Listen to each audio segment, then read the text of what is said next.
आप सभी को मेरा नमस्कार, प्रणाम, आदाब, सत श्री अकाल। तो आप सब कैसे हैं सर? कि आज की क्लास में जो हम बात करने वाले हैं ना, वो पूरा फिजिक्स का पूरा ऑब्जेक्टिव, यानी एक क्लास में पूरा खत्म। लेकिन सबसे पहली बात तो यह है ना सर कि पूरा ऑब्जेक्टिव खत्म वैसे ऑब्जेक्टिव क्वेश्चन होगा जो आपके एग्जाम के लिए अब की बार मामला फंसने वाला है। यानी अब की बार जो आपके एग्जाम में ऑब्जेक्टिव क्वेश्चन आने वाला है ना, वही सब ऑब्जेक्टिव क्वेश्चन आपको पूरा फिजिक्स का मैं लेकर के आया हूं। यानी प्रत्येक चैप्टर का लगभग 10 से 15 क्वेश्चन प्रत्येक चैप्टर का है। तो यानी मान लो कि 70 से 80 ऑब्जेक्टिव क्वेश्चन करवाने वाले हैं, जो कि आपको 5 से 6 चैप्टर है। तो चलते हैं सर, आज की क्लास को करता हूं शुरुआत। लेकिन इससे पहले मैं आपको बता देना चाहता हूं सर कि अगर पिछले क्लास अगर आप लोग नहीं देखें तो जाकर के पिछले क्लास देख लीजिए, क्योंकि पिछले क्लास में हमने ऊंचाई और दूरी का पूरा एकदम एक चैप्टर जो था ना, वो पूरा एक क्लास में खत्म हो गया था। तो वो वाला क्लास जाकर के देख लीजिए सर, बहुत प्यारा आशीर्वाद मिला वो क्लास पे। लेकिन आज की क्लास तो उससे भी शानदार होने वाला है। कंडीशन ये है ना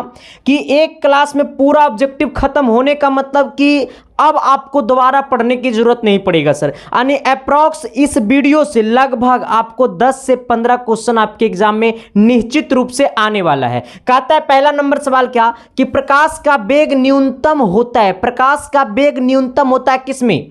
हमसे बोला निर्वात में, जल में, वायु में, कांच में। अच्छा, निर्वात में प्रकाश का वेग कितना होता है? तो 3 × 10⁸ मीटर प्रति सेकेंड। अब हमसे पूछा है कि प्रकाश का वेग न्यूनतम होता है, तो प्रकाश का वेग न्यूनतम ना तो निर्वात में होता है, ना तो जल में होता है, ना तो वायु में होता है किसमें? तो कांच में होता है। किसमें होता है? तो कांच में होता है। अगर आपसे पूछ दिया गया कि प्रकाश का वेग न्यूनतम, जैसे बोलेगा न्यूनतम, तो मारना गप्स ना कांच। क्या मारना सर? ये कांच। क्या मारना? कांच। अच्छा, आखिर में अगर निर्वात में प्रकाश की चाल 3 × 10⁸ मीटर प्रति सेकेंड होता है, तो आखिर में जल में प्रकाश की चाल क्या होता है? वायु में प्रकाश की चाल क्या होता है? आखिर में कांच में प्रकाश की चाल तो न्यूनतम होता ही है। ठीक है ना?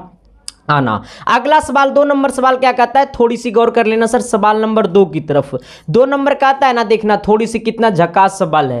कहता है क्या 2 नंबर की मोटर गाड़ी के चालक के सामने लगा रहता है कौन सा दर्पण? अच्छा, जो मोटर गाड़ी चालक के सामने जो लगा रहता है वो कौन सा दर्पण रहता है? जैसे हम गाड़ी चला रहे हूँ, वैसे चला रहे ना, तो मेरे आगे तो कोई ना कोई दर्पण लगा हुआ है। अब जो दर्पण लगा हुआ है उस दर्पण का नाम क्या है? समतल दर्पण, उत्तल दर्पण, अवतल दर्पण, उत्तल लेंस। अच्छा, लेंस का तो यहां पे मामला वाली बात कुछ करना ही नहीं है, क्योंकि हमसे पूछा दर्पण। हमसे क्या पूछा? गाड़ी चालक के सामने लगा रहता है। अच्छा, हमसे दर्पण नहीं पूछा, सिर्फ पूछा लगा रहता है। क्या लगा रहता है? आपको क्या लगा हुआ रहता है? देखो, ऐसा नहीं कि इसको मामला खत्म कर देना, इसको भी रख ले रहना। ठीक है ना? इसको भी रख ले रहना। अब देखो, कहता है मोटर गाड़ी चालक के सामने लगा रहता है क्या? समतल दर्पण। समतल दर्पण का मतलब होता है जितना बड़ा वस्तु उतना ही बड़ा प्रतिबिंब। जितना बड़ा वस्तु उतना ही बड़ा प्रतिबिंब। यानी कहने का मतलब है कि अगर हम समतल दर्पण के सामने अगर खड़ा हो जाएंगे, तो अगर हम 5 फीट का है तो दर्पण में भी मेरा फेस 5 फीट का ही दिखाई देगा, ना कि 20 फीट का दिखाई देगा। ठीक है ना? तो कंडीशन यही है कि समान आकार का प्रतिबिंब बनाता है। यानी समतल दर्पण में बराबर क्या बनाता है? बराबर। यानी जितना बड़ा वस्तु उतना ही बड़ा प्रतिबिंब। लेकिन उत्तल दर्पण का क्या कहना है कि देखता है कभी कभी बाइक या कोई 4 व्हीलर या 2 व्हीलर कुछ भी हो, उसके साइड में जो दर्पण लगा हुआ रहता है ना, उसमें जाकर के अगर अपना चेहरा देखोगे ना, तो तुम्हारा चेहरा एकदम जरी को दिखाई देगा। कभी कभी तो चकमा खा जाते हैं कि सर हम इतना पतला तो नहीं ना है। तो कंडीशन यही है सर कि इसमें क्या होता है ना कि जितना बड़ा वस्तु है उतना बड़ा प्रतिबिंब नहीं बनाएगा, उससे छोटा बनाएगा। अगर सपोज डेट मान लो, अगर मेरा हाइट 5 फीट है, रियली में मेरा हाइट 5 फीट ही है, अगर मेरा हाइट 5 फीट है तो मेरा जो प्रतिबिंब बनेगा ना, वो 2 फीट 3 फीट इस प्रकार से बनेगा। यानी इसमें बड़ा वस्तु का छोटा प्रतिबिंब। कैसा प्रतिबिंब बनता है सर? इसमें छोटा प्रतिबिंब बनाता है। कैसा प्रतिबिंब बनाता है? छोटा प्रतिबिंब बनाता है। अब तीसरा क्या है? सी नंबर में अवतल दर्पण। अवतल दर्पण का मतलब होता है कि अगर तुम 2 फीट का है तो तुमको हम बना देंगे 10 फीट का इंसान। हाँ, अगर अवतल दर्पण के सामने अगर तुम खड़ा हो जाओगे तो तुम जितने बड़े हो उससे बड़ा प्रतिबिंब बनाता है। लेकिन अवतल दर्पण का यही क्राइटेरिया नहीं है, ये अपने आप में कहता है कि अगर हम जितना बड़ा वस्तु है तो उतना बड़ा प्रतिबिंब भी हम बना सकते हैं, और जितना बड़ा वस्तु है उससे बड़ा प्रतिबिंब भी बना सकते हैं, और जितना बड़ा वस्तु है उससे छोटा प्रतिबिंब भी हम बना सकते हैं। यानी अवतल दर्पण में तीनों केस लागू होता है। इसमें वस्तु से छोटा प्रतिबिंब भी बनता है, इसमें वस्तु से बड़ा प्रतिबिंब भी बनता है, इसमें वस्तु के बराबर प्रतिबिंब भी बनता है। लेकिन मैं पूछना चाहता हूं सर कि वस्तु को कहां पे रखेंगे तो वस्तु के समान आकार का प्रतिबिंब बनाएगा। अवतल दर्पण में वस्तु को हम लोग कहां रखेंगे तो वस्तु के समान साइज का प्रतिबिंब बनाएगा, तो वक्रता केंद्र पे। थैंक यू, लव यू मेरे भाई। अगला, अगर मैं बोलूंगा कि उत्तल लेंस का क्या क्राइटेरिया है, उत्तल लेंस अपने आप में कहता है कि उत्तल लेंस क्या, उत्तल लेंस में वस्तु को छो जगह रखा जाता है। उत्तल लेंस में भी सेम कंडीशन है, वस्तु से बड़ा प्रतिबिंब बनाता है, वस्तु से छोटा भी बनाता है, वस्तु के बराबर भी बनाता है। अब हमने आपको चारों चीज आपको बता दिया है, चारों ऑप्शन को डील कर दिया है। अब आपको क्वेश्चन नंबर 2 का कमेंट में आपको आंसर करना होगा कि इसका कमेंट में आंसर क्या होगा। चलो आना सवाल नंबर 3 की तरफ। सर 3 नंबर सवाल क्या कहता है, थोड़ी सी गौर कर लेना। कहता है ना देखो, हाँ देखो क्या कहता है, कहता है 2 डायऑप्टर क्षमता वाले लेंस का फोकसांतर होता है। देखो आज नो कमेंट सर, ज्यादा कमेंट नहीं करेंगे ना तो पता चला ना कि जो मैंने मिशन लेकर के आया ना वो मिशन को मैंने पार ही नहीं कर पाया। अब देखो मेरा सपना है सर कि घूरना है BMW से, अब पता चला कि हमको नसीब में स्कॉर्पियो भी नहीं है, तो ये कंडीशन तो बुरा वाली बात है ना सर। अगर जीवन का, जिंदगी का मतलब ही क्या हुआ सर, इंसान का मतलब ही क्या हो, जो अपना सपना को अचीव नहीं कर पाया वो इंसान नहीं है सर। हाँ, अगर धरती पे रहना है सर तो शेर बन के रहो, गिद्दड़ बन के रहोगे तो कोई इज्जत नहीं देगा समाज में, कचरा चुनने वाला भी थूक के निकल जाएगा, देखता होगा समाज का रीति रिवाज। आना, कहता है 2 डायऑप्टर क्षमता वाले लेंस का फोकसांतर होता है कितना। अब कहेगा रे मास्टर वाह कि लेंस का क्षमता का ऐसा मात्रक क्या होता है, ले पूछता है आपको, ये आपको पूछता है। कौन पूछता है, तो आपसे बोर्ड एग्जाम पूछता है कि लेंस की क्षमता का ऐसा मात्रक क्या होता है, तो डायऑप्टर होता है। क्या होता है, डायऑप्टर होता है। लेकिन हमसे पूछा कि 2 डायऑप्टर क्षमता वाले लेंस का फोकसांतर क्या होगा। अच्छा, जिसमें लग गया डायऑप्टर तो समझ जाना कि वो लेंस की क्षमता है। अच्छा, लेंस की क्षमता का वैल्यू कितना है। अच्छा, लेंस की क्षमता को हम लोग इंग्लिश में क्या कहते हैं, पावर ऑफ लेंस। क्या कहते हैं रे मोहतरमा, पावर ऑफ लेंस। क्या कहते हैं, पावर ऑफ लेंस। आना, यानी कहने का सेंस है सर कि आपका जो पावर ऑफ लेंस है वो आपको कितना दिया हुआ, तो पावर ऑफ लेंस 2 डायऑप्टर है। हमसे क्या पूछा, फोकसांतर। फोकसांतर पूछे तो फॉर्मूला होता है P बराबर 1/f, जहां पे f जो होगा वो एनी टाइम मीटर में रहेगा। ये P बराबर 1/f तभी पॉसिबल है जब f क्या चीज में रहेगा, ओ मीटर में रहेगा। थैंक यू, लव यू मेरे शेर। अब यहां पे गौर कर लेना, हमें क्या मालूम है, तो हमको क्षमता मालूम है। अच्छा, क्षमता कितना दिया हुआ, 2 दिया हुआ है, तो क्षमता के जगह P के जगह 2 घसका देंगे, आना मैंने लगा देंगे, अब 1/f, f हमको निकालना है। अब थोड़ा सा गौर कर लेना सर, ये f यहां जाएगा तो 2 यहां आएगा, यानी ये हो जाएगा f बराबर 1/2। अच्छा, अभी तक ये क्या चीज में है, ये 1/2 जो है वो अभी तक क्या चीज में है, तो वो मीटर में है। लेकिन तुम देख लेना कि तुम्हारा 4 ऑप्शन में से कोई भी ऑप्शन से मीटर में नहीं है, सबका सब सर्वा सेंटीमीटर में है। तो बिहारी है, तू बिहारी है, तो बिहारी ला दिमाग तो लगेबे करेगा। अब तुम क्या करना कि जब ये मीटर में है तो इसमें 100 से गुना कर दो, ऑटोमेटिकली इसका खानदान चेंज हो जाएगा। ये 2 से कटेगा 50 हो जाएगा, नहीं कितना हो जाएगा सर, ये f बराबर हो जाएगा 50 सेंटीमीटर। अब तुम गौर कर लेना कि 50 सेंटीमीटर कहीं आपका ऑप्शन में चमक रहा है तो ऑप्शन नंबर डी चमक रहा है। चलिए सवाल नंबर हम लोग 4 की तरफ बढ़ेंगे। 4 नंबर सवाल क्या कहता है, एकदम क्लियर सवाल आई लेकर के आए हैं सर आपके लिए। और थोड़ी सी कल से जो क्लास है ना, सारे पेड कोर्स, जितना भी पेड कोर्स आपको एप्लीकेशन पे है वो सब सारे क्लासेस आपको चलेगा। और जो अभी तक SK साइंस क्लासेस एप्लीकेशन को डाउनलोड नहीं किया तो प्ले स्टोर से जाकर के डाउनलोड करिए। वहां पे 2 से 3 गो बैच चल रहा है, एक उम्मीद बैच चल रहा है जहां पे 3 से 4 टीचर की फैकल्टियां हैं, और एक और यहाँ पे 1-2 बैच और चल रहा है जहाँ पे क्लास 10th का मैथ का स्पेशल बैच चल रहा है, बाकी पॉलिटेक्निक का बैच चल रहा था तो उस बैच खत्म हो गया। कहता है सर क्या कि प्रकाश के किरणों के समूह को कहते हैं, तो प्रकाश के किरणों के समूह को, अब देखो जैसी बोला किरणों के समूह को तो मार देना तुरंत, तो किरण पुंज कहाँ गया, किरण पुंज। बोलेगा किरणों के समूह को तो मार देना घपसना किरण पुंज, बोलेगा किरणों के समूह को तो मार देना किरण पुंज। चलिए आइए सर सवाल नंबर हम लोग 5 की तरफ बढ़ते हैं। 5 नंबर सवाल क्या कहता है, थोड़ी सी गौर कर लेना। आइए 5 नंबर सवाल का आता है ना, एकदम सुपर फास्ट एक्सप्रेस की तरह चलेंगे। कहता है अवतल लेंस की क्षमता होती है, अवतल लेंस की क्षमता ऋणात्मक धनात्मक क्या होता है? आखिर में अवतल लेंस का शेप कैसा होता है? तो अवतल लेंस ऐसा होता है। अवतल लेंस कैसा होता है? तो अवतल लेंस ऐसा होता है। Thank you, love you, thank you, सबको मैंने बोल दिया, अब ज्यादा नाम नहीं लूंगा। कहता है अवतल लेंस की क्षमता होती है, तो अवतल लेंस की जो क्षमता होता है सर वो ऋणात्मक होता है। क्या होता है? ऋणात्मक होता है। क्या होता है? ऋणात्मक होता है। ऋणात्मक मतलब समझिएगा होगा निगेटिव। क्या सर? निगेटिव। तो अवतल लेंस की क्षमता क्या होगा? ऋणात्मक। क्या होगा? ऋणात्मक। अगर पूछ दिया उत्तल लेंस की क्षमता क्या होगा, हमसे अगर पूछ दिया कि उत्तल लेंस की क्षमता क्या होगा, तो उत्तल लेंस की क्षमता क्या होगा? ऋणात्मक होगा, धनात्मक होगा, ऋणात्मक धनात्मक दोनों होगा, इनमें से कोई नहीं होगा। उत्तल लेंस की क्षमता आप लोग कमेंट करिएगा। चलिए सवाल नंबर हम लोग 6 की तरफ बढ़ते हैं। एकदम सुपर फास्ट एक्सप्रेस की तरह आज बढ़ना है। चलिए सवाल नंबर 6 क्या कहता है? 7 होगा या 6 होगा, जो भी होगा सर काउंटिंग भूल जाइएगा, ठीक है नू। कहता है किस दर्पण से वस्तु का बड़ा प्रतिबिंब बनाता है? किस दर्पण से वस्तु का बड़ा प्रतिबिंब बनाता है? मैंने अभी जस्ट आपको पढ़ाया है, जैसी बोलेगा समतल मार देना बराबर, जैसी बोलेगा समतल मार देना बराबर, जैसी बोलेगा अवतल मार देना वस्तु से बड़ा भी छोटा भी बराबर। यानी जो अवतल दर्पण है वो वस्तु के तीनों टाइप को फॉलो कर लेता है, ठीक है ना।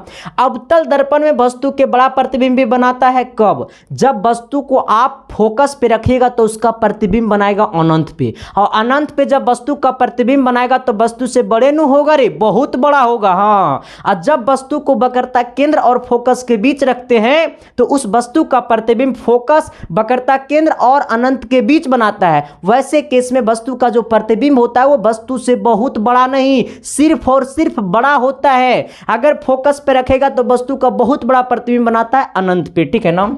और एक जगह और, जब वस्तु को हम लोग ध्रुव और फोकस के बीच रखते हैं तो उस वस्तु का प्रतिबिंब वृत्त के क्या बोलता है, दर्पण के पीछे बनाता है, दर्पण के पीछे बनाता है, वो भी वस्तु से बड़ा बनाता है। लेकिन क्राइटेरिया तो वो है कि वो काल्पनिक होता है। क्या होता है सर? वो काल्पनिक होता है, ठीक है ना।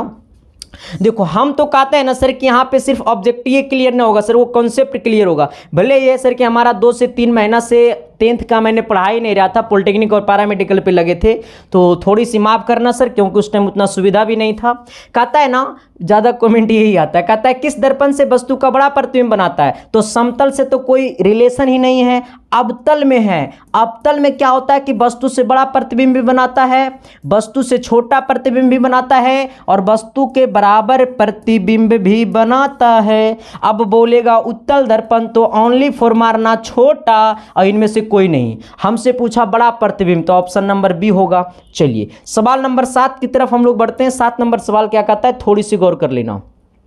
चलो आ जाओ, अगला सवाल देखो क्या कहता है ना, बड़ा झक्कास सवाल है सर, बोले तो झक्कास है ना, बोले तो क्या झक्कास है। कहता है साइड मिरर के रूप में प्रयुक्त होता है। गाड़ी के साइड मिरर के रूप में कौन से दर्पण का इस्तेमाल करते हैं? अगर बाइक चलाता होगा तो, अधिकांशतः लोग बाइक चलाता होगा, लेकिन हमको चलाने नहीं आता सर, बड़ा डर लगता है कि किसको ठोक देंगे। हम तो एक बार चलाने की कोशिश किए लेकिन बुढ़िए को ठेक दिए, तो इसलिए उस दिन के बाद हम छोड़िए दिए सर। हमको लगा कि मेरी जिंदगी में बस की बात वो नहीं है। कहता है साइड मिरर, अच्छा साइड मिरर का मतलब क्या होता है बाबू, कि वस्तु जितना बड़ा है उससे छोटा प्रतिबिंब बनाएगा। तो कभी कभी बाइक या 4 व्हीलर के जो सबसे लास्ट वाला जो आईना होता है ना ड्राइवर के बगल में, उसमें जाके देखना तो तुम्हारा शकल नोदम जरी को दिखाई देगा। तो तुम समझ जाना कि हम तो इतना पतला है नहीं, लेकिन उसमें पतला दिख रहा है। क्यों? क्योंकि मतलब वो छोटा प्रतिबिंब बनाता है। मैंने अभी जस्ट आपको बताया है कि दर्पण, उत्तल दर्पण जो होता है वो वस्तु का छोटा प्रतिबिंब बनाता है, तो इसलिए ऑप्शन नंबर बी होगा।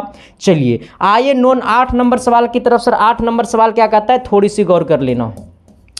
सवाल नंबर 8, सवाल नंबर 8 कहता है ना कि एक अवतल दर्पण की फोकस दूरी 10 सेंटीमीटर है तो वक्रता त्रिज्या क्या होगी? ई देखो देखो बाबा देखो रे। अब देखो हमसे पूछा फोकस, फोकस कितना दिया हुआ है? 10 सेंटीमीटर सर, कोई निगेटिव कोई पॉजिटिव नहीं। अच्छा आपसे एक चीज मैं पूछूं, मन करे तो पूछ दे, अरे पूछ ना दे, बुरा ना मानिएगा, पूछ देते हैं। हम आपसे पूछते हैं सर कि अवतल दर्पण की फोकस निगेटिव होता है या पॉजिटिव होता है? यानी ऋणात्मक होता है ऋणात्मक होता है, तुम लोग कमेंट कर देना, बाकी फिर मैं देख लूंगा, ऐसा मत बोलना कि नाम नहीं लिया गुरुजी। अब हमसे दिया हुआ फोकस 10 सेंटीमीटर, अच्छा उसकी वक्रता त्रिज्या कितना दिया हुआ, हमसे पूछा वक्रता त्रिज्या निकालो। हमारा फॉर्मूला होता है आर बराबर 1/f, आर बराबर सॉरी 1/f ने आर बराबर हाँ देखो एफ बराबर कितना होता है r/2, एफ बराबर कितना होता है r/2, यानी वक्रता त्रिज्या जो होता है वो फोकस का कितना आधा होता है, ये दुगना होता है, ठीक है ना। अगर फोकस 10 है तो वक्रता त्रिज्या क्या हो जाएगी, इसका 2 गुना, कितना हो जाएगा 2 गुना, कितना हो जाएगा 2 गुना, यानी ये कितना हो जाएगा सर, ये 10 अगर है वक्रता त्रिज्या तो ये 20 हो जाएगा।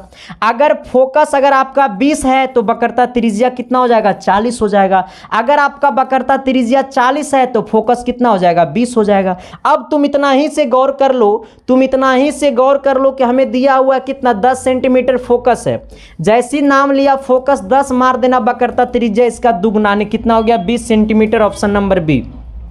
चलिए सवाल नंबर 9 की तरफ हम लोग बढ़ते हैं। सर 9 नंबर सवाल क्या कहता है, थोड़ी सी गौर कर लेना, क्योंकि आज नो है सर बड़ा हाई कंपटीशन है, आज का जो है ना वो बड़ा तागड़ा है, क्योंकि अपने लाइफ में हमको लग रहा है ना व्हाइट बोर्ड पे तो इतना लंबा क्लास हम कभी लेते नहीं थे।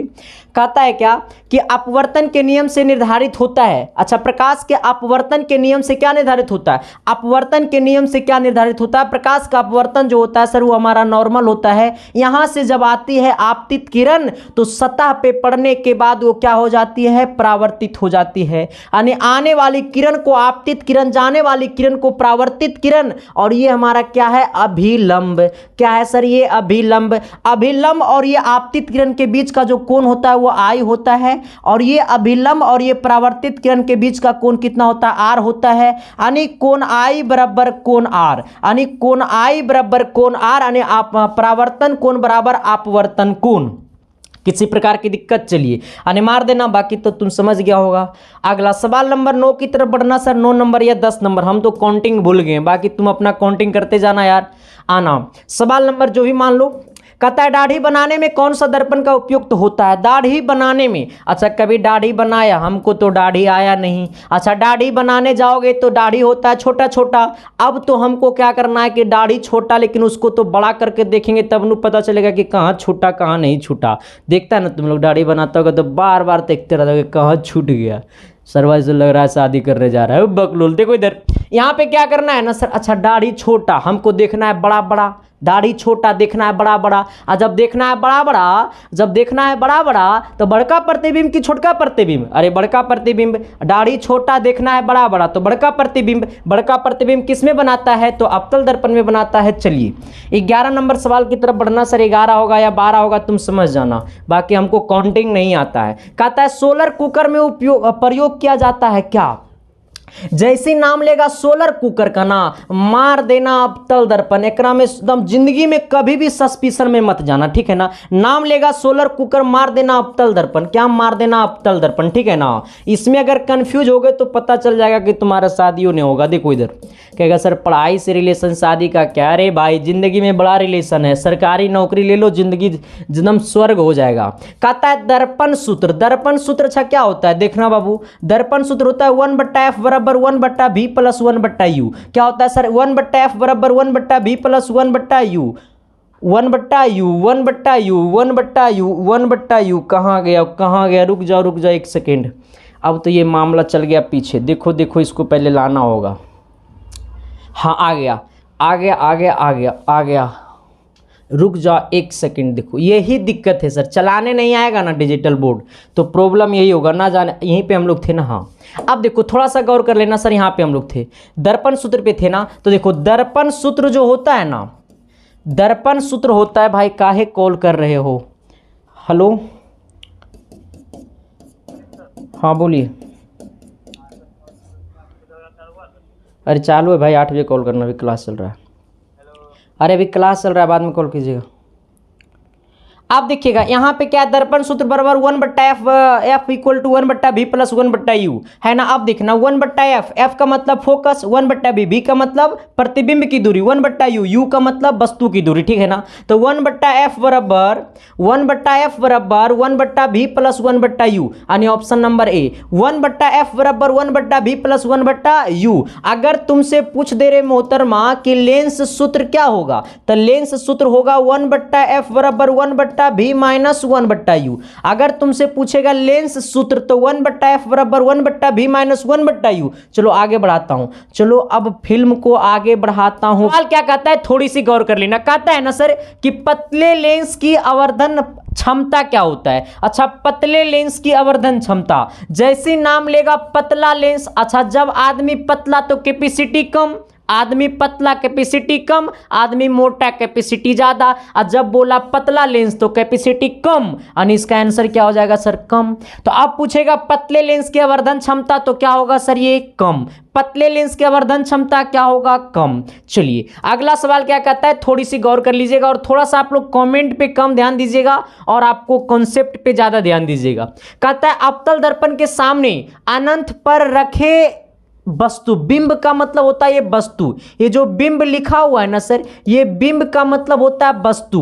यानी कहने का सेंस है कि अवतल दर्पण के सामने अनंत पर रखे वस्तु का प्रतिबिंब की स्थिति होती है। अच्छा, जब कोई अवतल दर्पण है, अब इसको हम है ना क्या कि एक यहां पे ये अनंत है, अब यहां पे एक हम वस्तु को रखें, तो जब कोई वस्तु अनंत पे रखा जाता है तो उसका प्रतिबिंब जो है सर वो आपको फोकस पे बनाता है। कहां पे बनाता है, फोकस पे बनाता है। तो जब वस्तु होगा अनंत पे तो प्रतिबिंब कहां बनेगा रे मोहतरमा, तो फोकस पे बनेगा। कहां बनेगा, फोकस पे बनेगा। यानी ऑप्शन नंबर क्या हो जाएगा आपका, डी हो जाएगा। तो जब वस्तु अनंत, प्रतिबिंब फोकस, वस्तु अनंत प्रतिबिंब फोकस।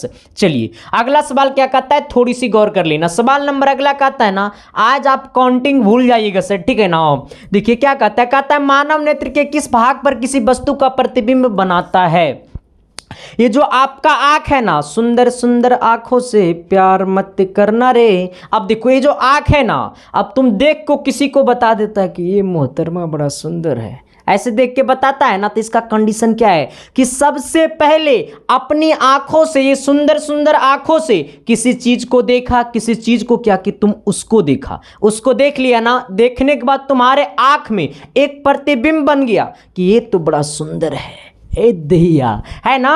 और जैसे तुम्हारा मन में आया सुंदर, इसका मतलब पहले तो उस चीज को देखा कि वो कैसा है, जैसे इसको देखा तो तुम्हारा आंख में एक प्रतिबिंब बना, तभी तो उसकी सुंदरता के बारे में तुम बताया। इस वस्तु को देखने के बाद तुम्हारे आंख में एक प्रतिबिंब बना, तभी उस वस्तु की सुंदरता के बारे में तुम बताया। और जैसा ही सुंदरता के बारे में बताने का मतलब है कि तुम्हारे आंख के अंदर एक प्रतिबिंब बना उस वस्तु को देखने के बाद, तो आंख के अंदर जो प्रतिबिंब बनता है सर वो आपको रेटिना पे बनता है। ये तो जानता होगा रेटिना। अगर रेटिना आपके ऑप्शन में नहीं रहेगा तो रहेगा दृष्टि पटल। क्या रहेगा सर, ये दृष्टि पटल। क्या रहेगा, दृष्टि पटल। क्या रहेगा, दृष्टि पटल।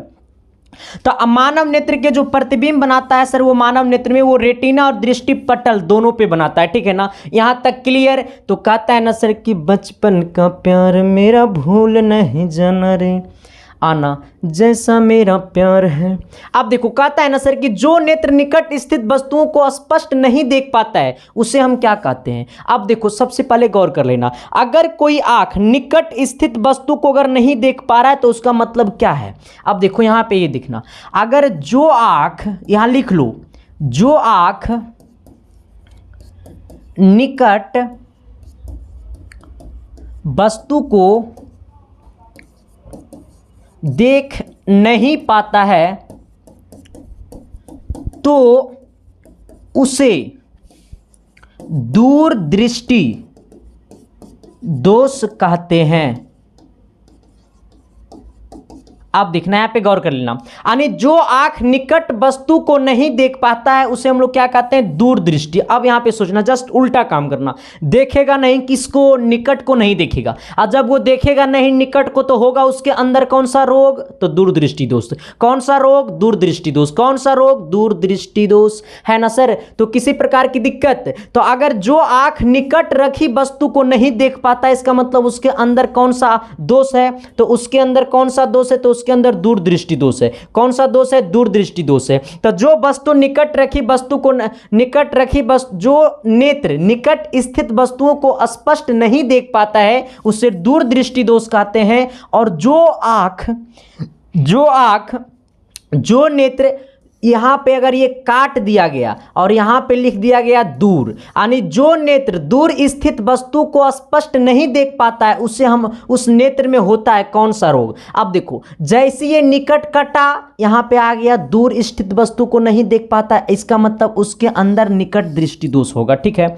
यहां पे रहेगा निकट मारना दूर, अगर यहां पे रहेगा दूर मारना निकट, ठीक है ना, मेरा बात सुन लो। यहां पे रहेगा निकट मारना दूर, अगर यहां पे रहेगा दूर मारना निकट, ठीक है, जस्ट उल्टा काम करना। चलिए आइए सर, सवाल नंबर अगला क्या कहता है। सवाल नंबर अगला कहता है ना, देखो थोड़ी सी गौर करना, कहता है क्या कि जरा दूरदृष्टि से पीड़ित व्यक्ति का उपचार किस प्रकार के लेंस से किया जाता है। ये आखिर में है क्या, तो ये जो है सर वो जरा दृष्टि दोष है, ये जरा दृष्टि दोष है, ठीक है ना, जरा दृष्टि दोष। ये जरा दृष्टि दोष होता क्या है सर, देखो यहाँ पे ये आखिर में जरा दूर दर्शिति लिखा हुआ नहीं है, इसको तुम समझना जरा दृष्टि दोष, ठीक है ना। जरा दृष्टि दोष यही पूछा है कि जिस कहता है ना, जरा दृष्टि दोष से पीड़ित व्यक्ति का उपचार किस प्रकार के लेंस से किया जाता है।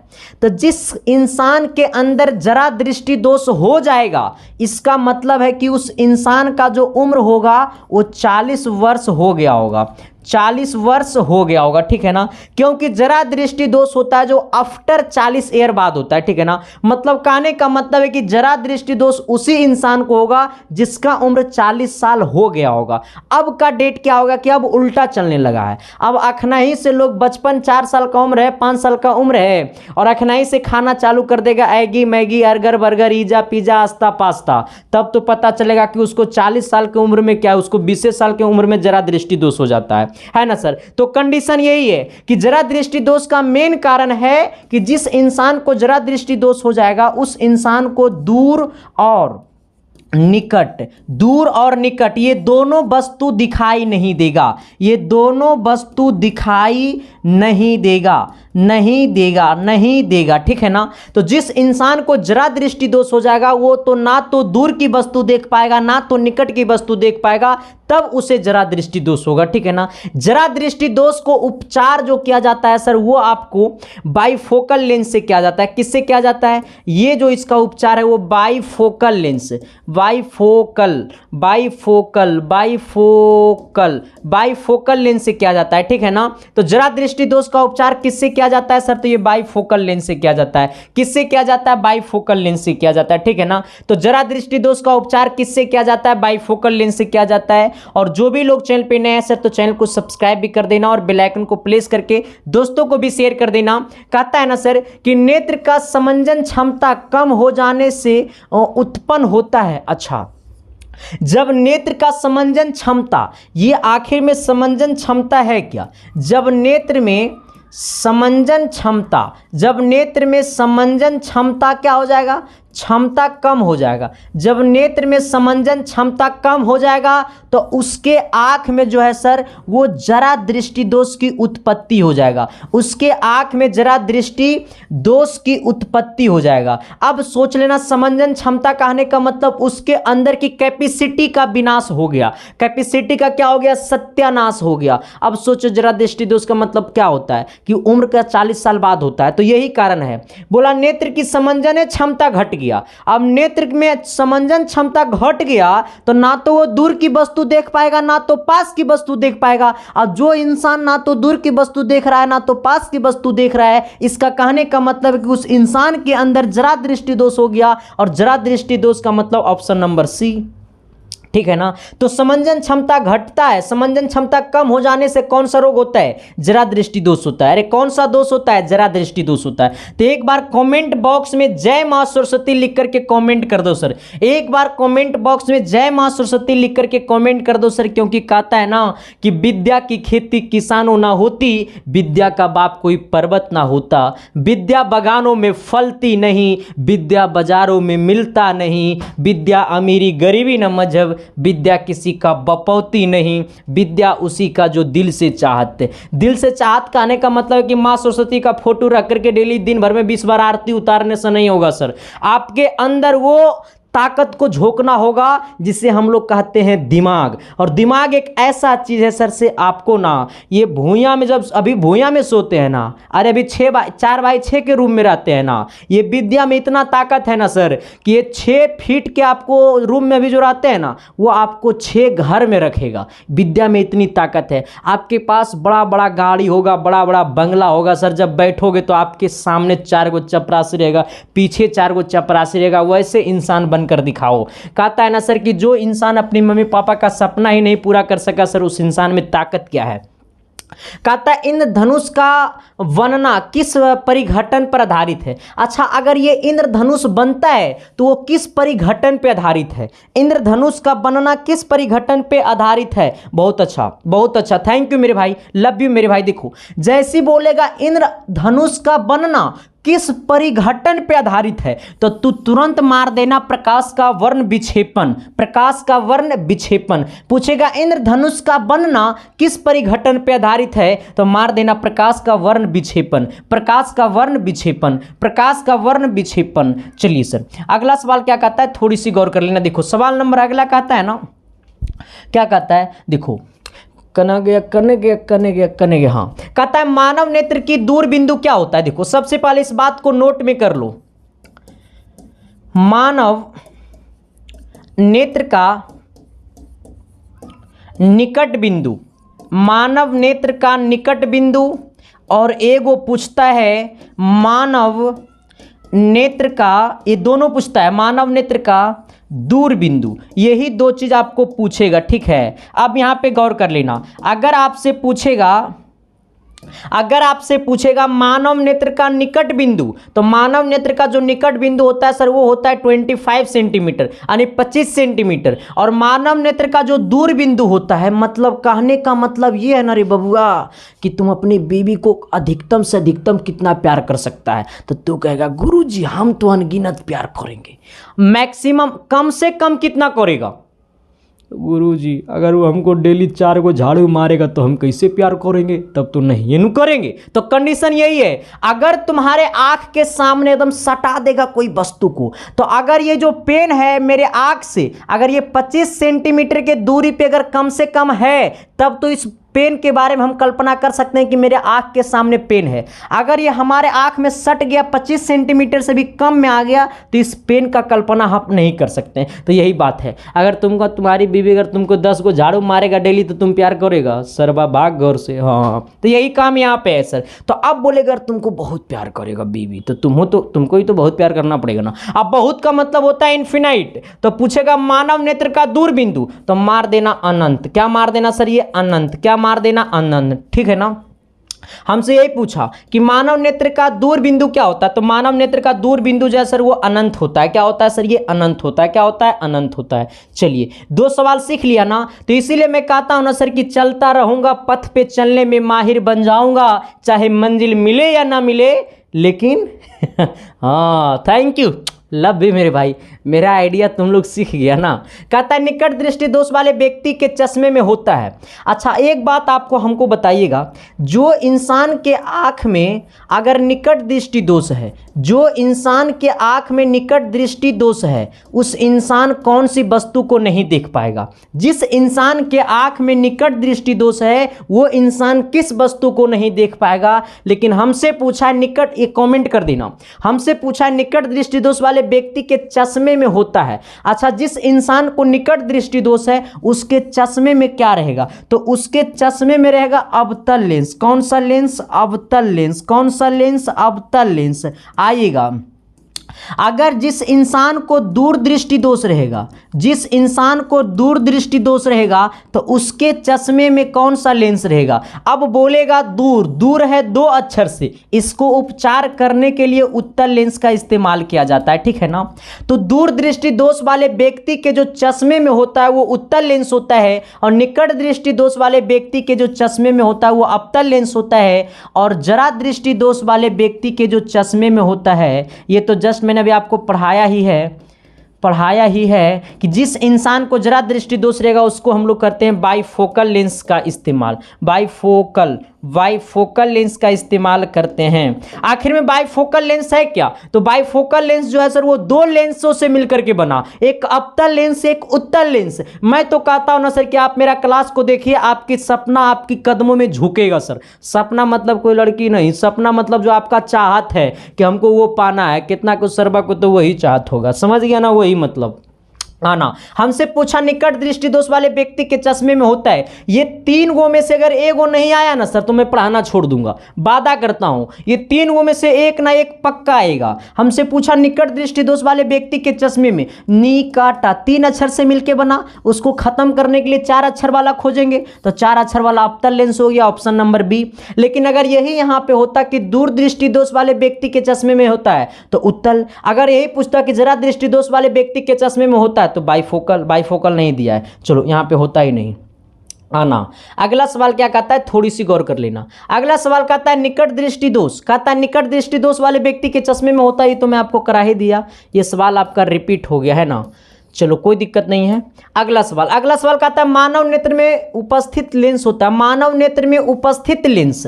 आखिर में देखो इसका कहने का मतलब है ना रे बबुआ, सुनता है ना रे बबुआ, कि मानव नेत्र जो है उसमें कौन सा लेंस उपस्थित है, तो मानव के जो आंख होता है सर वो आपको उत्तल लेंस की तरह व्यवहार करता है। किसके तरह व्यवहार करता है मेरे बब्बू, तो उत्तल लेंस की तरह व्यवहार करता है मेरे भाई, मेरे सोना, मेरे नोना। अब देखो हाँ, तो किसके तरह व्यवहार करता है सर, ये उत्तल लेंस की तरह व्यवहार करता है। तो हम लोग का जो आंख है वो किसके तरह व्यवहार करता है, तो ये उत्तल लेंस की तरह व्यवहार करता है। ऑप्शन नंबर क्या हो जाएगा आपका, ऑप्शन नंबर ए। चलिए आइएगा सर ये अगला सवाल। अगला ये सवाल क्या कहता है कि दीर्घ दृष्टि दोष के निवारण के लिए उपयोग किया जाता है। निवारण मतलब खत्म, निवारण मतलब खत्म या उपचार, इसी को हम लोग पढ़ेंगे उपचार। कहता है निवारण मतलब खत्म या उपचार। दीर्घ का मतलब होता है दूर, ये जो दीर्घ लिखा हुआ है ना इसके मतलब होता है दूर, यानी कहने का मतलब है दूर दृष्टि के निवारण मतलब खत्म करने के लिए उपयोग किया जाता है। अच्छा अभी जस्ट मैं आपको पढ़ाया है कि दूर बना है 2 अक्षर से, खत्म करने के लिए खोजेंगे 3 अक्षरिया यानी उत्तल लेंस, यानी दीर्घ दृष्टि दोष को दूर करने के लिए उत्तल लेंस का इस्तेमाल किया जाता है। चलिए अगला क्या कहता है, अगला कहता है ना आकाश का रंग नीला प्रतीत होता है। आकाश का रंग नीला प्रतीत होता है किसके कारण, प्रकाश के परावर्तन के कारण, प्रकाश के परिकिरणन के कारण, प्रकाश के अपवर्तन के कारण, इनमें से कोई नहीं।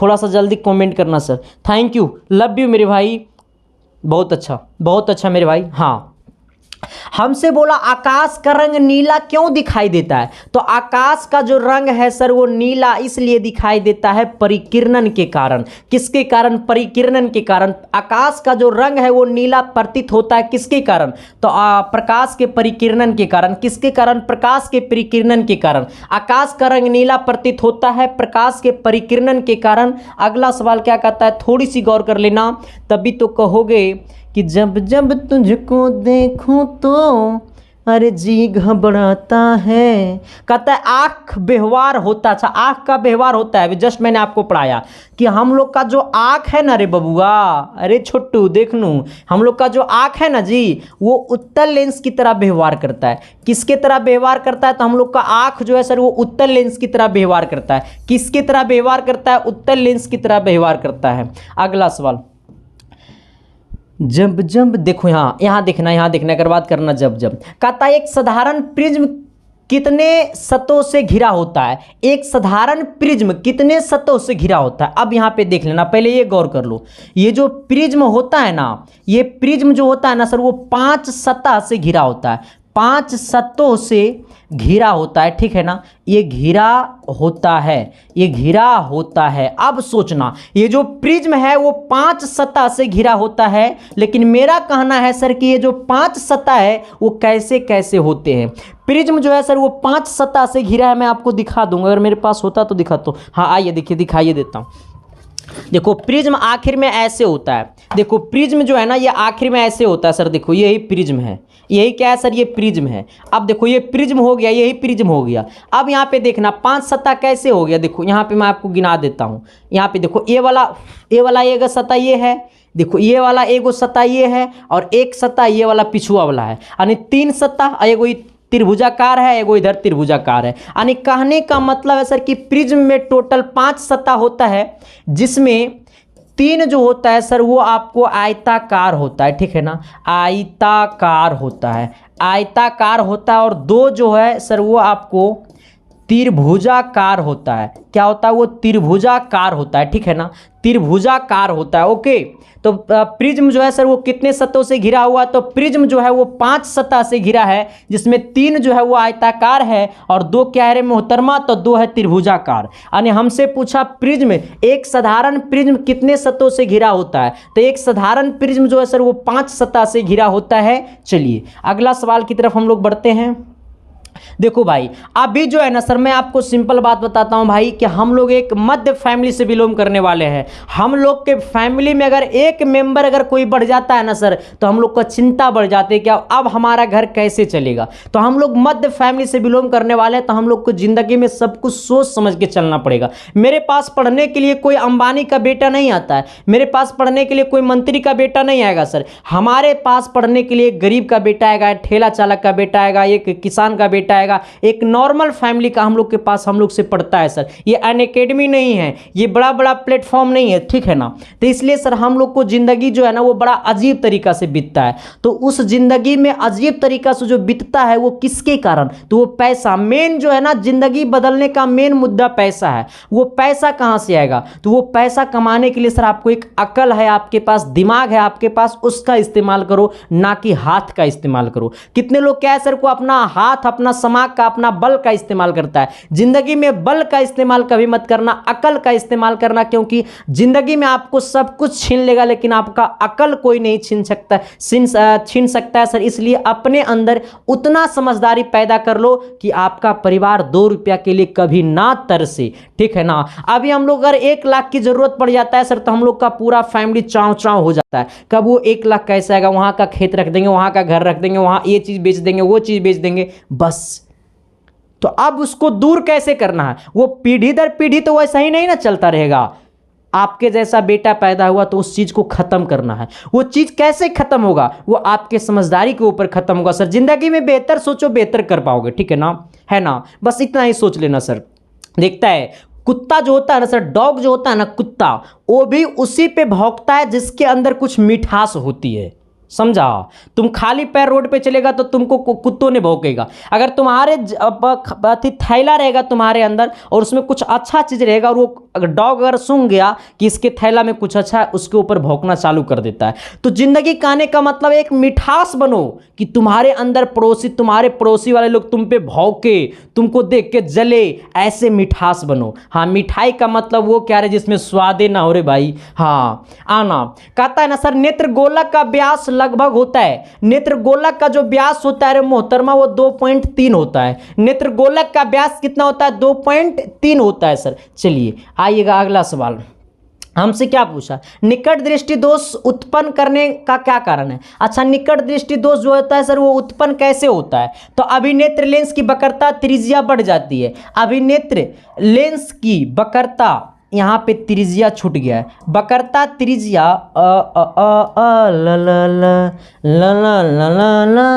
वक्रता त्रिज्या क्या होती है सर, वो बढ़ जाना, ठीक है ना। निकट दृष्टि दोष, निकट दृष्टि दोष उत्पन्न होने का क्या कारण है, तो अभिनेत्र लेंस की वक्रता त्रिज्या बढ़ जाना, अभिनेत्र लेंस की वक्रता त्रिज्या बढ़ जाना, अभिनेत्र लेंस की वक्रता त्रिज्या बढ़ जाना सर।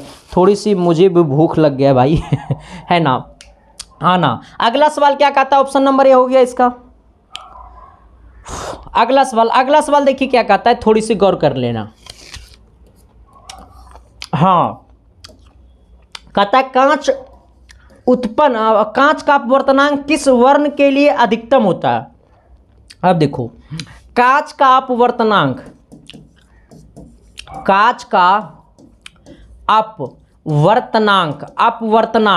हमसे पूछा अधिकतम हमसे पूछा अधिकतम। तो कांच का जो अपवर्तनांक होता है वो अधिकतम होता है बैगनी का।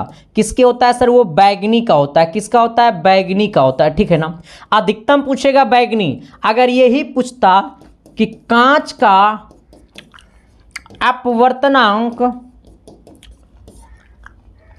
कम किसका होता है, न्यूनतम किसका होता है, न्यूनतम, यहाँ कम ना लिख करके न्यूनतम लिखता, न्यूनतम किसका होता है, तो कांच का अपवर्तनांक जो न्यूनतम होता है सर वो आपको लाल का होता है। किसका होता है सर? ये लाल का होता है, ठीक है ना, लाल। चलिए लाल, ठीक है ना। तो अगर आपसे पूछेगा कांच का अपवर्तनांक अधिकतम, तो कांच का अपवर्तनांक किस वर्ण के लिए अधिकतम होता है, तो आपको बैगनी के लिए अधिकतम होता है। अपवर्तनांक जो होता है सर वो कांच में बैगनी का अधिकतम होता है, लेकिन कांच का अपवर्तनांक न्यूनतम जो होता है सर वो आपको लाल का होता है। लेकिन हमसे पूछा अधिकतम, तो अधिकतम किसका होगा? बैगनी, यानी ऑप्शन नंबर क्या होगा? सी होगा। चलिए अगला सवाल की तरफ हम लोग बढ़ते हैं। सवाल नंबर अगला क्या कहता है, थोड़ी सी गौर कर लेना, फिर एक ही सवाल रिपीट हो गया रे। अच्छा देखो यहाँ पे क्या कहता है, लाल गुलाब को हरे प्रकाश में देखा जाए तो यह कैसा प्रतीत होगा।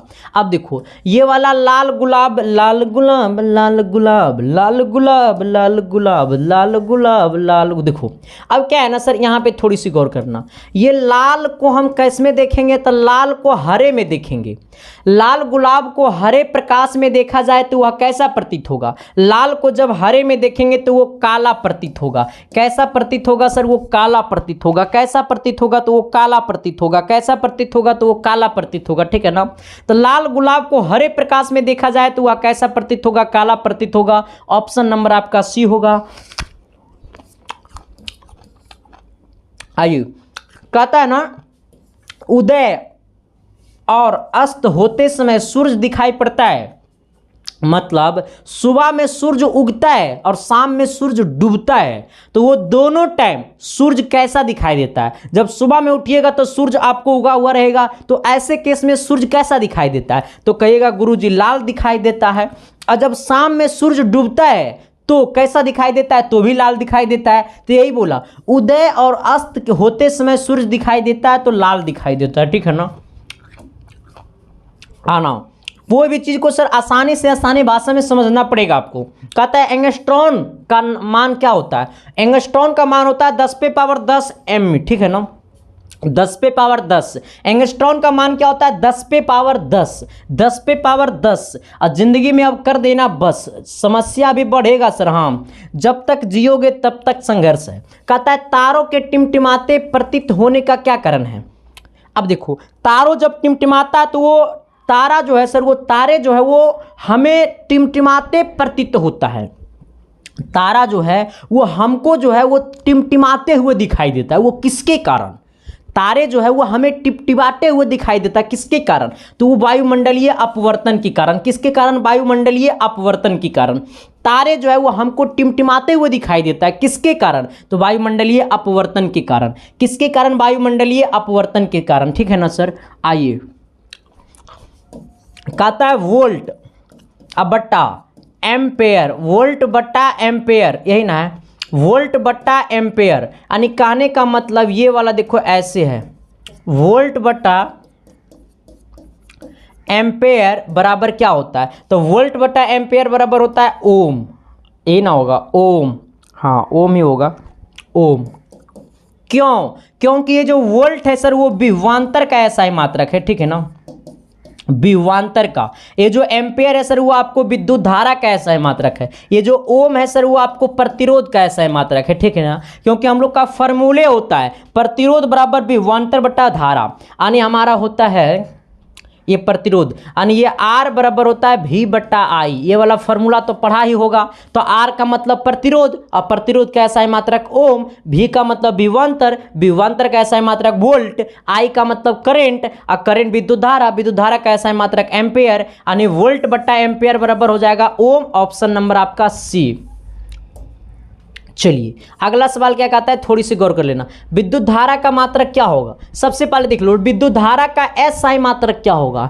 तो अच्छा ये वाट किसका मात्रक है? तो ये जो है वो मोहतरमा वो विद्युत शक्ति का एसआई मात्रक है रे बबुआ। ये विद्युत शक्ति का एसआई मात्रक वाट होता है। ये वोल्ट जो होता है रे वो बबुआ अभी जस्ट मैंने आपको पढ़ाया है कि नाना रे बाबा ना विभवांतर का एसआई मात्रक होता है। ये जो ओम होता है वो मोहतरमा वो प्रतिरोध का एसआई मात्रक होता है। ये जो एम्पियर होता है रे बबुआ वो विद्युत धारा का एसआई मात्रक होता है। किसका होता है मेरे भाई? विद्युत धारा का एसआई मात्रक होता है। समझ गया ना मोहतरमा? हाँ, तो विद्युत धारा का एसआई मात्रक क्या होगा? तो ओ एम्पियर। विद्युत धारा का एसआई मात्रक क्या होगा? एम्पियर। अच्छा वाट किसका मात्रक होता है? विद्युत शक्ति का मात्रक होता है। वोल्ट किसका मात्रक होता है? विभवांतर का मात्रक होता है। प्रतिरोध का एसआई मात्रक क्या होता है? ओम होता है। तो मैं यही कहता हूं सर कि मेरे खून में वैसा नहीं है कि मैं आऊं और आपको झोंक करके बुड़बक बना के चले जाऊं। ये हमसे नहीं होगा सर। आया और आपको ABC टिक करा के चले गए। अरे वैसे तो आपको पता है बुकवों में टिक के लिए रहता है, तो ऐसे पढ़ने से क्या फायदा है? जब तक ये सब जो पूछता है आपके एग्जाम में वो सब सारा मैं बता दूंगा। ऐसा ही नहीं 482 आया था, ठीक है ना सर? और अब की बार 482 से भी पार। चलिए अगला क्या कहता है, थोड़ी सी गौर करना।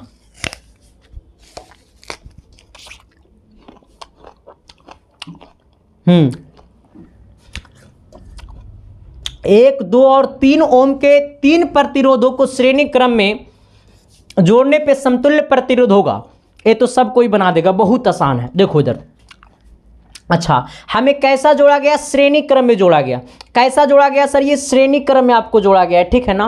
अब देखना श्रेणी क्रम का आने का मतलब है ना, देखो यहां से कोई एक श्रेणी क्रम ये वाला देखो है, ये भी एक कोई रेसिस्टेंस है, मतलब है ना। यहां पे क्या है ना कि ये वाला आपको पहला प्रतिरोध है, ये वाला आपको दूसरा प्रतिरोध है, ये वाला आपको तीसरा प्रतिरोध है। मतलब कहने का मतलब एक ही में सभी जो जुड़ा हुआ रहता है ना, एक ही में 2 या 3 से ज्यादा रेसिस्टेंस प्रतिरोध जुड़ा हुआ, ओम प्रतिरोध जुड़ा हुआ, तो समझ लेना कि वो श्रेणी क्रम में है। पहला 1 ओम है, दूसरा 2 ओम है, तीसरा 3 ओम है, ठीक है ना। और ये तीनों का तीनों वो श्रेणी क्रम में है। तो हमसे क्या पूछा? समतुल्य प्रतिरोध। हमसे क्या पूछा है सर? ये समतुल्य प्रतिरोध। हमसे क्या पूछा है? समतुल्य प्रतिरोध।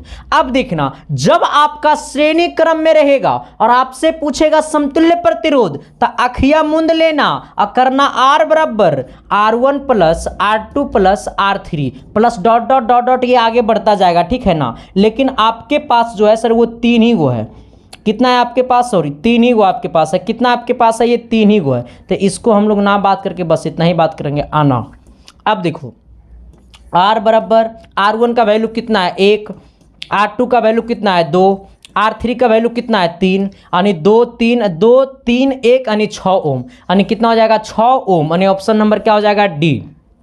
अब सोचना ये श्रेणी क्रम में था तो हम तीनों को जोड़ दिए। देखो अब क्या आएगा कि आपके जब बोर्ड में आएगा तो इतना करने की कोई फायदा नहीं है। जैसा ही बोलेगा श्रेणी क्रम में जितना जितना दिया रहेगा वो सबको जोड़ देना, आंसर आ जाएगा। अगर ये आपको समांतर क्रम में होता, अरे भाई चलिए क्या हो गया यार, हिट इसको मिटा देते हैं भाई। अगर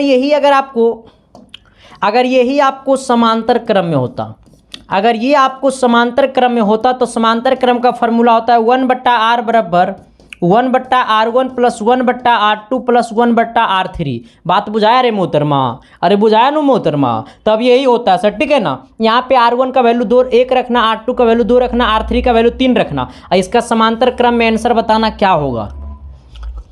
चलो आगे, प्रतिरोध का एसआई मात्रक क्या होगा? ये कौन कमेंट करेगा? ये मैं नहीं कमेंट करूंगा सर। ये प्रतिरोध का एसआई मात्रक क्या होगा? जल्दी से जल्दी कमेंट कर दो। ये जूल किसका मात्रक होता है? तो जूल जो होता है सर वो उष्मा का मात्रक होता है। ये एम्पेयर किसका मात्रक होता है? तो ये विद्युत धारा का एसआई मात्रक होता है सर। ये वाट किसका मात्रक होता है? तो विद्युत शक्ति का एसआई मात्रक वाट होता है। अच्छा ये ओम किसका मात्रक होगा? तो ये ओम जो होगा सर वो आपका प्रतिरोध का एसआई मात्रक होगा। और हमसे यही पूछा कि प्रतिरोध का एसआई मात्रक क्या होगा। चलिए आना अगला कहता है ना, किसी बल्ब से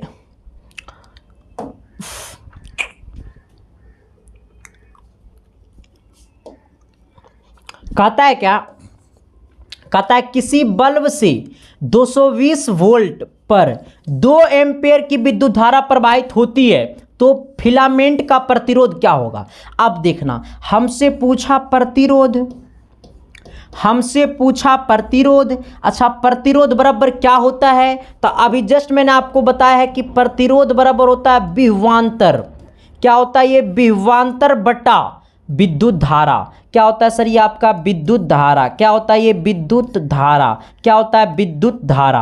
यानी कहने का मतलब प्रतिरोध को R से लिखते हैं, विभवांतर को V से लिखते हैं, विद्युत धारा को I से लिखते हैं। अब यहां पे गौर कर लेना, हम लोग क्या क्या मालूम है, ये 220 वोल्ट है, यानी कहने का मतलब ये V का मान 220 है। ठीक है आना। अब देखो यहाँ पे 2 एम्पियर का है, ये एक इसका एम्पियर को इंडिकेट कर रहा है, मतलब ये विद्युत धारा है। ये कितना है, 2 एम्पियर है। ठीक है ना सर, ये 2 एम्पियर का है। अब दिखना, यानी हमको I का मान पता है, V का मान पता है, R का मान नहीं निकल जाएगा। V का मान कितना है, 220 वोल्ट है। I का मान कितना है, 2 है। इससे काट देना रे मोहतरमा, 110 आ जाएगा। इस वीडियो को तुम पूरा देख लो। मैं उम्मीद करता हूं सर कि आपके एग्जाम में अब की बार 15 से 20 सवाल फंसेगा इस वीडियो से। ठीक है ना, चलो आ जाना। अगला सवाल क्या कहता है, थोड़ी सी गौर कर लेना। कहता है क्या कि आमीटर को विद्युत परिपथ में कैसे जोड़ा जाता है। आमीटर को विद्युत परिपथ में कैसे जोड़ा जाता है, ये आमीटर है, यहाँ पे क्या है, ये आमीटर है। आमीटर को विद्युत परिपथ में सिर्फ और सिर्फ श्रेणी क्रम में जोड़ा जाता है। जब बात होगा आमीटर का तो मार देना सिर्फ और सिर्फ श्रेणी क्रम का। किसको मारना, श्रेणी क्रम को। ठीक है ना, ऑप्शन नंबर ए होगा। चलिए अगला सवाल क्या कहता है, थोड़ी सी गौर करो। कहता है विद्युत धारा उत्पन्न करने की युक्ति को क्या कहते हैं, जनित्र। ये मैंने पढ़ाया था, आना। कहता है विद्युत चुंबक बनाने के लिए, विद्युत चुंबक बनाने के लिए उपयुक्त पदार्थ है। विद्युत चुंबक बनाने के लिए मैंने आपको पढ़ाया था नर्म लोहा, ये मैंने आपको पढ़ा चुका हूं। विद्युत चुंबक बनाने के लिए उपयुक्त पदार्थ क्या है, नर्म लोहा। क्या है सर, ये नर्म लोहा। चलिए आना। कहता है इलेक्ट्रॉन पर आवेश होता है, इलेक्ट्रॉन पर आवेश होता है कितना, तो 1 इलेक्ट्रॉन पे होता है 1.6 इंटू 10⁻⁻19 कूलम्ब। ठीक है ना, लेकिन इसमें माइनस नहीं दिखाया हुआ है। ओके, क्योंकि इलेक्ट्रॉन का ही मतलब होता है निगेटिव चार्ज, ये इलेक्ट्रॉन का मतलब ही होता है निगेटिव चार्ज। ठीक है, इसलिए लेकिन इसमें दिखाया नहीं गया है, यहाँ पे ऐसे भी रह सकता था। ठीक है, तो 1 इलेक्ट्रॉन इक्वल टू क्या होता है, 1.6 इंटू 10⁻⁹ कूलम्ब। ये कभी कभी आपको माइनस नहीं दिखाएगा, जैसे ये क्वेश्चन में क्या है, माइनस नहीं दिखाया हुआ, ये क्वेश्चन में तो माइनस नहीं दिखाया हुआ है। ठीक है ना, तो ऐसा मत समझना कि माइनस नहीं होता है। तो 1 इलेक्ट्रॉन इक्वल टू कितना होता है, 1.6 इंटू 10⁻⁻19। अगर आपसे पूछता सिर्फ इलेक्ट्रॉन पूछे या 1 इलेक्ट्रॉन पूछे, बात बराबर है। अगर पूछता आपसे प्रोटॉन तो 1.6 इंटू 10⁻+19 कूलम्ब होता है। ठीक है ना, क्योंकि प्रोटॉन पे जो चार्ज होता है वो आपका पॉजिटिव होता है, और न्यूट्रॉन पे जो चार्ज होता है वो चार्ज लेस होता है। क्या होता है सर, ये आपको चार्ज लेस होता है। ये आपको क्या होता है, चार्ज लेस होता है, मतलब न्यूट्रॉन पे कोई चार्ज नहीं होता है। तो प्रोटॉन पे पॉजिटिव, इलेक्ट्रॉन पे नेगेटिव। 1 इलेक्ट्रॉन इक्वल टू होता है 1.6 इंटू 10⁻⁻19। यानी बोले सिर्फ इलेक्ट्रॉन बोले या 1 इलेक्ट्रॉन बोले, बात बराबर है। ऑप्शन नंबर सी होगा। चलो आ जाना। अगला सवाल क्या कहता है, थोड़ी सी गौर कर लेना। कहता है अर्धचालक का ताप बढ़ने पर उसका प्रतिरोध क्या होता है, उसका प्रतिरोध। अच्छा देखो, जब कोई अर्धचालक है, ये जब अर्धचालक का ताप बढ़ेगा, अर्धचालक चालक चालक चालक, अब देखो, अब तुम सोच लेना, एगो मेरा बात तुम सुन लो। कभी कभी क्या होता है ना कि देखो, ऐसा कोई एगो आदमी होगा, ठीक है ना, ये मान लो कि कोई आदमी है, ये संदीप कुमार है, मान लो ना, ये संदीप कुमार है। अब देखो, संदीप कुमार को तो इतना बाल नहीं है, लेकिन मान लो ये संदीपे कुमार है। हम बैठे हुए हैं, हम आगे बढ़िए नहीं रहे हैं। मेरे पास एगो बाइक है। क्या है सर, ये देखो, एगो मेरे पास बाइक है। ठीक है, ये मेरे पास एगो बाइक है। हम बाइक ऐसा ही बनाते हैं, ठीक है ना, क्योंकि मुझे बाइक चलाना नहीं आता। बाइक से मुझे खुद सख्त नफरत है, क्योंकि एक बार हमारा शौक है 4 व्हीलर। प्यार बनाए रखो, मिल जाएगा। अब देखो, हमारे पास बाइक है, मुझे आगे बढ़ाना नहीं आता, क्लच छोड़ते हैं गाड़ी बंद हो जाता है। मेरे पास सबसे बड़ा रीजन ये क्लच छोड़ेंगे गाड़ी भगसना बंद हो जाएगा। अब क्या है ना कि हम गाड़ी को खड़ा करके खूब एकदम रन कर रहे हैं, मार रहे हैं हॉर्न, कर रहे हैं, गाड़ी आगे बढ़िए नहीं रहा है। अब सोचना, असलेटर देने से क्या फायदा जब गाड़ी बढ़ ही नहीं रहा है। तो अर्धचालक यही है, जब वो चालक आगे बढ़ ही नहीं रहा है तो ताप बढ़ने से क्या फायदा, यानी आप परिवर्तनीय रहता है। क्या रहेगा, आप परिवर्तनीय रहता है, आप परिवर्तनीय रहता है। Thank you sir. आगे आगे आगे आगे क्या कहता है रे बाबू, कहता है लंबाई बढ़ने से ताप का प्रतिरोध क्या होता है। लंबाई बढ़ेगा ताप का प्रतिरोध बढ़ेगा, ठीक है, लंबाई बढ़ेगा ताप का प्रतिरोध बढ़ेगा, इतना समझ लेना। अगला कहता है विजातीय आवेशों के बीच किस प्रकार का बल लगता है। अब देखो विजातीय, ये जातीय नहीं है सर, ये विजातीय। विजातीय मतलब समझा, एक पॉजिटिव एक निगेटिव। देखो प्लस पॉजिटिव और नेगेटिव, ये विजातीय हुआ, एक प्लस में एक माइनस में, और ये दोनों के बीच जो बल लगता है, ये दोनों के बीच जो बल लगता है सर, वो आपको आकर्षण बल लगता है। कौन सा बल लगता है, आकर्षण बल लगता है, ठीक है ना। तो ये हो गया विजातीय। तो विजातीय में कौन सा बल लगेगा, आकर्षण। अब सोचना, अगर यहाँ पे निगेटिव निगेटिव है, ना बाबू ना रे, एंड निगेटिव है, तो ये दोनों निगेटिव, ये भी निगेटिव, इसका मतलब ये जातीय है। इसमें कौन बल लगेगा, तो आपको प्रतिकर्षण लगेगा। क्या होगा सर, ये प्रतिकर्षण होगा, ठीक है ना। तो अपोजिट में आकर्षण और सेम में प्रतिकर्षण। हमसे पूछा विजातीय, विजातीय मतलब अलग अलग, तो क्या होगा, आकर्षण। चलिए अगला क्या कहता है, देखिए कहता है 1 वाट में कितने जूल होता है, तो 3600 जूल होता है। ऑप्शन नंबर ए, मैंने ये पढ़ाया था। अच्छा कहता है विद्युत घंटी किस प्रभाव पे कार्य करता है। ये विद्युत घंटी जो है वो किस प्रभाव पे कार्य करता है, तो ये जो विद्युत घंटी है ना, वो चुंबकीय प्रभाव पे कार्य करता है। किस प्रभाव पे कार्य करता है, ये चुंबकीय प्रभाव पे कार्य करता है, ठीक है ना। विद्युत घंटी किस प्रभाव पे कार्य करता है, तो ये चुंबकीय प्रभाव पे कार्य करता है। किस पे कार्य करता है, तो ये चुंबकीय प्रभाव पे कार्य करता है, ठीक है ना। आना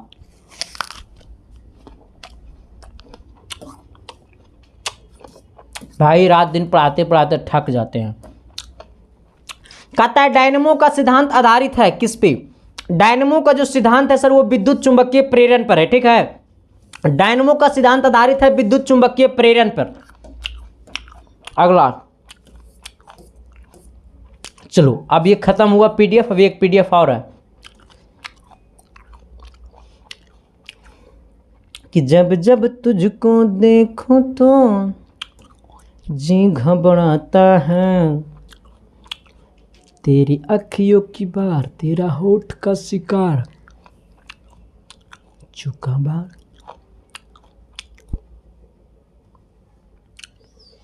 अरे भाई, ये तो छोटा हो ही नहीं रहा है।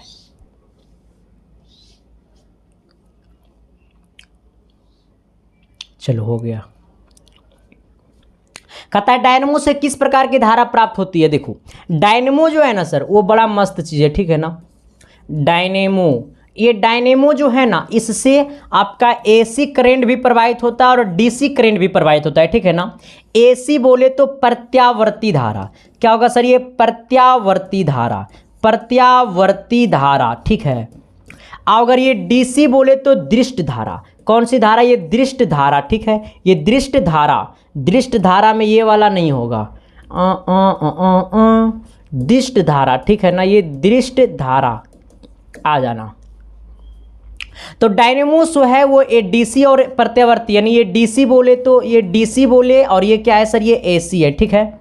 तो आपका डायनेमो से दृष्ट धारा और प्रत्यावर्ती धारा दोनों धाराएं प्राप्त होती है। चलिए, यानी ऑप्शन नंबर आपका सी हो जाएगा। कहता है विद्युत बल्ब, कहता है विद्युत बल्ब में कौन सी गैस भरी जाती है। तो विद्युत बल्ब में निर्वात रहता है। अच्छा, विद्युत बल्ब में कौन सी गैस भरी जाती है, वायु भरी जाती है, निष्क्रिय गैस भरी जाती है, हाइड्रोजन भरी जाती है, क्या भरी जाती है, कमेंट कर देना। थैंक यू, लव यू, ठीक है भाई। हाँ, कुछ कुछ उल्टा पुल्टा हो रहा है। निष्क्रिय गैस भरी जाती है, ठीक है ना। बोलेगा विद्युत बल्ब में कौन सी गैस भरी जाती है, तो निष्क्रिय गैस भरी जाती है। कौन गैस, निष्क्रिय गैस भरी जाती है। ओके, आना अगला कहता है चुंबकीय क्षेत्र का एसआई मात्रक क्या है। चुंबकीय क्षेत्र आपसे पूछेगा, चुंबकीय क्षेत्र, चुंबकीय क्षेत्र का एसआई मात्रक। तो चुंबकीय क्षेत्र का एसआई मात्रक होता है टेस्ला। क्या होता है सर? ये टेस्ला। ऑप्शन नंबर आपका क्या हो जाएगा? बी। चुंबकीय क्षेत्र का एसआई मात्रक क्या होता है? टेस्ला। समझ गया नु? अगला देखिएगा मोहतरमा क्या कहता है, थोड़ी सी गौर कर लेना। कहता है पृथ्वी पर का विभव क्या होता है? पृथ्वी का विभव क्या होता है? तो ये जो पृथ्वी है ना, वो पृथ्वी पर का जो विभव होता है ना, वो आपको क्या होता है? ये शून्य होता है। क्या होता है? शून्य होता है। नहीं, ऑप्शन नंबर आपका सी होगा। पृथ्वी का विभव क्या होता है? तो शून्य होता है। पृथ्वी का विभव क्या होता है? तो शून्य होता है। क्या होता है? तो शून्य होता है। क्या होता है? तो शून्य होता है। ठीक है। अगला कहता है ना, हाँ, कहता है चुंबकीय बल क्षेत्र का एसआई मात्रक क्या है? तो यहां पे देख लो, चुंबकीय बल क्षेत्र का एसआई मात्रक। तो चुंबकीय बल क्षेत्र का एसआई मात्रक जो होता है सर, वो न्यूटन प्रति ampere metre. Ampere metre, ampere metre. इसको आज साइडे कर देंगे, यहाँ से दूसरा मरकरी लगा देना। ठीक है, इसको साइड कर देना। तो ये 20 बार से ज़्यादा तो कवर गया भाई 5-10 दिन में। इसको साइड कर दो। उसका जो है ना, वो पीछे वाला जो है ना, वो उठा हुआ है, इसलिए वो चिपक नहीं पाता। हाँ, तो चुंबकीय बल क्षेत्र का एसआई मात्रक क्या है? न्यूटन प्रति एम्पेयर मीटर। तो न्यूटन प्रति एम्पेयर मीटर। ठीक है ना, ऑप्शन नंबर डी।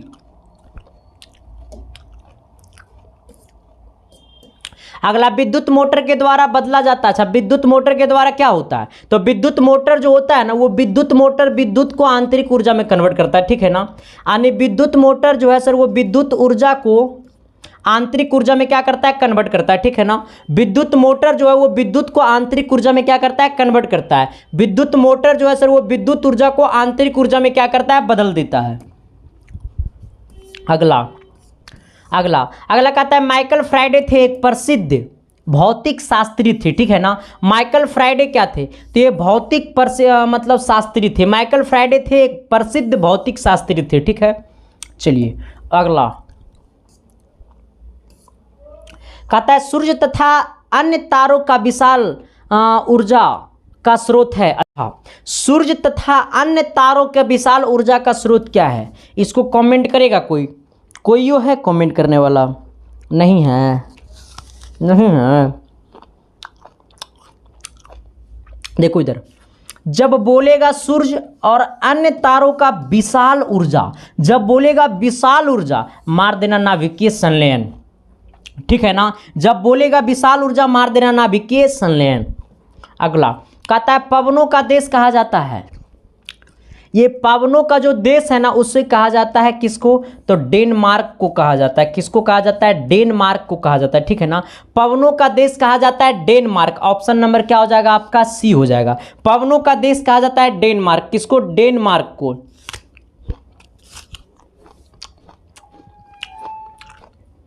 चलिए अगला सवाल की तरफ देखिएगा। अगला सवाल क्या कहता है? कहता है जीवाश्म ईंधन का उदाहरण है। जीवाश्म ईंधन का उदाहरण है कोयला है, लकड़ी है, गोबर गैस है, या इनमें से सभी कोई? मतलब यहां पे देखना, जीवाश्म ईंधन का उदाहरण है। तो जीवाश्म ईंधन का जो है वो कोयला भी उदाहरण है, क्योंकि कोयला जलता है, लकड़ी भी जलता है, गोबर गैस भी है सर, ये हम लोग का जो गोबर है वो भी जलता है, ये सभी। मतलब जीवाश्म ईंधन का जो उदाहरण है वो तीनों है, यानी ऑप्शन नंबर डी होगा आपका। कार्य करने की क्षमता को हम लोग कहते हैं, कार्य करने की क्षमता को हम लोग कहते हैं ऊर्जा। अब सोचो रे बाबू कि तुम काम करने जा रहे हो और तुम्हारे अंदर एनर्जी है ये नहीं है, तो ये कलमों को उठाएगा तो इसे उठाएगा, बकलूला, इससे काम होता है रे। ठीक है ना, तो क्या हो जाएगा सर? ये आपका ऊर्जा हो जाएगा। गोबर गैस एक प्रकार का क्या है? गोबर गैस एक प्रकार का क्या है? कमेंट कर दो, कमेंट कर दो। थैंक यू, हाँ लव यू। गोबर गैस जो है सर एक प्रकार का ये बायोगैस है। क्या है सर? ये आपको बायोगैस है। ठीक है ना, तो गोबर गैस एक प्रकार का क्या है? बायोगैस है। क्या है आपका? ये बायोगैस है। ओके, आना अगला सवाल क्या कहता है? नवीकरणीय ऊर्जा का स्रोत है। इसमें से नवीकरणीय ऊर्जा का स्रोत क्या है? इसमें से नवीकरणीय ऊर्जा का स्रोत जो है वो सर सौर ऊर्जा है। नवीकरणीय ऊर्जा का स्रोत क्या है? सौर ऊर्जा। अब देखना, अच्छा ये वाला अनवीकरणीय ऊर्जा का स्रोत क्या है? आप लोग लास्ट वाला का ऑप्शन आप बताइए, लास्ट क्वेश्चन का ऑप्शन आप बताइए, ठीक है ना, ऐसे लिख के बताइएगा। एल लास्ट का ऑप्शन क्या होगा? ए बी सी डी क्या होगा? आप लोग नीचे कमेंट कर दीजिए, ठीक है। नवीकरणीय ऊर्जा का स्रोत है जीवाश्म ईंधन, सौर ऊर्जा, पवन ऊर्जा, विद्युत ऊर्जा, क्या है आप लोग कमेंट कर दीजिए, ठीक है ना सर। तो थैंक यू, लव यू, मिलते हैं आप सबके बीच अगली क्लास में, तब तक के लिए बाय। देखते रहना है इसकी science classes. Thank you, love you. और एक बात तो ये है ना सर कि जो भी लोग चैनल पे नए हैं तो चैनल को सब्सक्राइब तो करना बनता है, और जो लोग अभी तक टेलीग्राम को ज्वाइन नहीं किया तो वीडियो के डिस्क्रिप्शन में टेलीग्राम का लिंक है, ज्वाइन कर ले। और यूट्यूब के प्लेलिस्ट में जाना, वहाँ पे सभी का एक प्लेलिस्ट बना, वहाँ पे आपको सारा वीडियो मिल जाएगा, ठीक है। तो सब सारे क्लासेस जाकर के देख लीजिए। तो थैंक यू, लव यू। आज तक का क्लास इतना ही रहेगा, मिलते हैं आप सबके बीच अगली क्लास में, तब तक के लिए bye. Thank you, love you.